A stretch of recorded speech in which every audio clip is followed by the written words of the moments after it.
இயேசுவில் எனது அன்பிற்குரியவர்களே, உங்களுக்கு என்னுடைய இதயம் கனிந்த வாழ்த்துக்கள். வணக்கம்.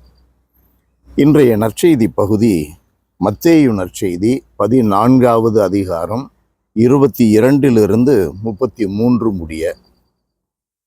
ஆண்டவர் இயேசு மக்களை அனுப்பி கொண்டிருந்தார். சீடர்கள் படகேறி அக்கறைக்கு செல்லுமாறு பணித்தார். அவர் ஜெபிக்கச் சென்றார். அந்த இரவு வேளையிலே சீடர்கள் அக்கறைக்கு படகிலேறி சென்று கொண்டிருக்கிறார்கள். அந்த வேளையில் எதிர்காற்று அடித்தது. 4ஆம் காவல் வேளை வந்தது. இயேசு ஆண்டவர் கடலில் நடந்து சீடர்களை நோக்கி செல்லுகிறார். இதை பார்த்ததும் அவர்கள் பயந்து போனார்கள். ஐயோ பேய் என்று அலறினார்கள். அந்த வேளையில் இயேசு, துணிவோடு இருங்கள், நான் தான், அஞ்சாதீர்கள் என்றார்.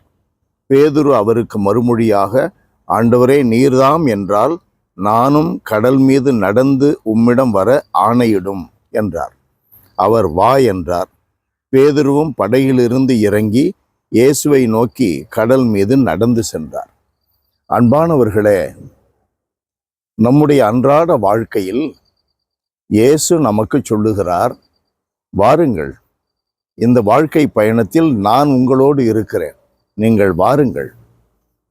நோய் பற்றியோ, படிப்பின்மை பற்றியோ, நிர்வாகத்திற்கு தேவையான நிதியின்மை பற்றியோ எந்த விதத்திலும் கவலை கொள்ளாமல், வாழ்க்கையில் வீசுகின்ற புயலை குறித்து கவலை கொள்ளாமல், நான் தான் இருக்கிறேன், உங்களோடு இருக்கிறேன், இந்த துன்பங்களை எல்லாம் கடந்து சென்று வெற்றி கொண்டவன் நான், நீங்கள் வாருங்கள் என்று சொல்லி அழைக்கிறார். ஒவ்வொரு நொடி பொழுதும் அழைக்கிறார். இயேசுவனுடைய குரல் ஒலித்து கொண்டே இருக்கிறது. இயேசு நம்மோடு இருக்கிறார் என்ற நம்பிக்கை உணர்வோடு நாம் வாழ்க்கை பயணத்தில் தொடர்ந்தால் நாம் கடல் மீதும் நடப்போம். அந்த நம்பிக்கை நமக்கு வேண்டும். இயேசுவனுடைய குரலுக்கு செவி சாய்க்காமல் அலையை கண்ட பேதுரு மூழ்க ஆரம்பித்தது போல நாம் இந்த உலக கஷ்டங்களை பார்த்து கலங்கி போயிருந்தால், இயேசுவை காணாமல், இயேசுவனுடைய குரலுக்கு செவி கொடுக்காமல் இருந்தால் நாம் மூழ்கி போவோம். நாம் வாழ வேண்டுமா? இயேசுவனுடைய குரலுக்கு செவி கொடுக்க வேண்டும்.